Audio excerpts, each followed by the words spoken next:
I'm Kat, and today I will be making my version of a chicken francais. Now, francais, as you know, means egg and flour, but I left the egg out. So this is basically my own creation. My kids love it, so I'm here cooking for them tonight. So, the first thing you're going to need is 2 pounds of chicken. I like the chicken thighs. I got it with the bone in, and it's very easy to debone it. You can cut it right off the bone, or you can get boneless if you choose. I let the skin on. That adds a lot more flavor to it. And of course, you can use white meat if you like, but I like the dark meat and the thighs. And I also have 2 cups of flour as well to dredge the chicken in that. And of course, garlic, which is what I'm going to cut up first. This is elephant garlic. As you can see, the cloves are much bigger. And it only takes 1 clove to make just about any dish I have. This is a lot more pungent flavor than the smaller clove garlic, I believe. It's not good enough for me, so you want to slice it. Now you want to just dice the garlic. You don't want it really fine, because you want, rather good size dices in there. So we're going to just coarse chop this. And of course you can use more garlic if you choose. If you like more garlic, add more. Less, or lessen. It's all up to you. Alright, now, I'm going to throw this away. And we have a pan right here, a rather large pan. You need it to be large enough to fit all the ingredients in. I'm going to add a little bit of olive oil. Maybe approximately a half a cup. You want to coat the bottom of the pan, as you can see. It's well coated. And we're going to put that on a medium heat. While that is warming up, we'll throw our garlic in there.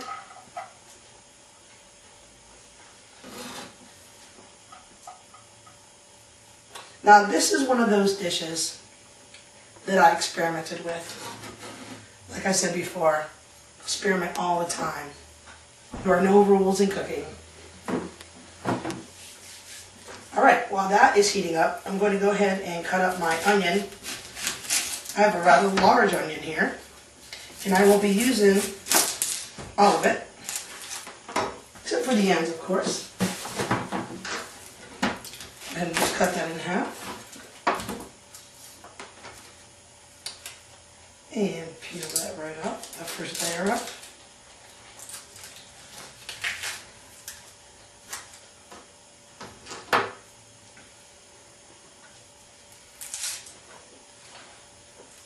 Boy, these are not cooperating with me today, are they?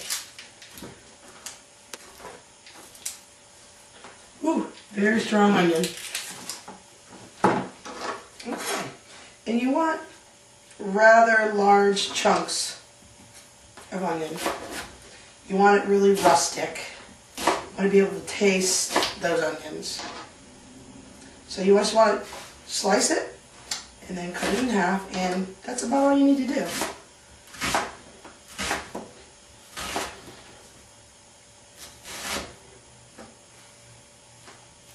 In half.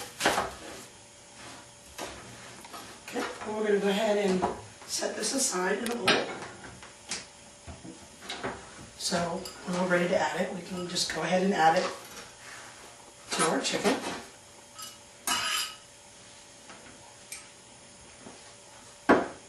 Okay. And that's heating up. Now as that's warming, I'm going to prepare the chicken to go into that. Let me get this out of the way for right now.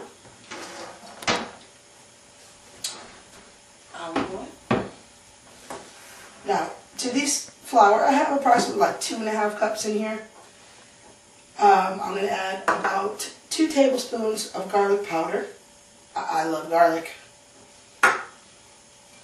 Mix that around. And basil. Lots of basil. Got about 4 tablespoons of basil in there. You could also use fresh if you like fresh herbs. Okay, by all means use fresh. I like the dried. Seems to work better for this dish. Of course, I've experimented. Okay. So we're going to go ahead and just place the chicken that I've already cut up, maybe about 1-inch pieces. I mean, they don't have to be perfect. Just estimate.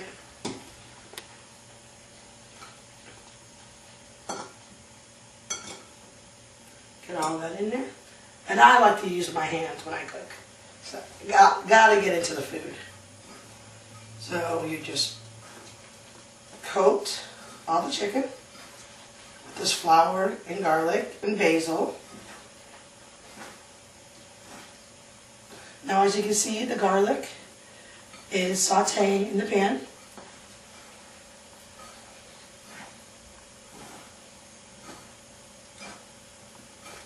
And you want the pan to be hot for when you put the chicken breast in there.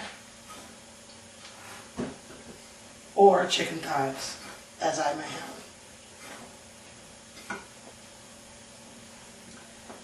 And you're just going to go ahead and set them right in. Shake off the excess flour as you're laying them in the pan. And that's the last of the chicken. Now we're going to let that brown and cook up. Let me wash my hands real quick. I'll be right back.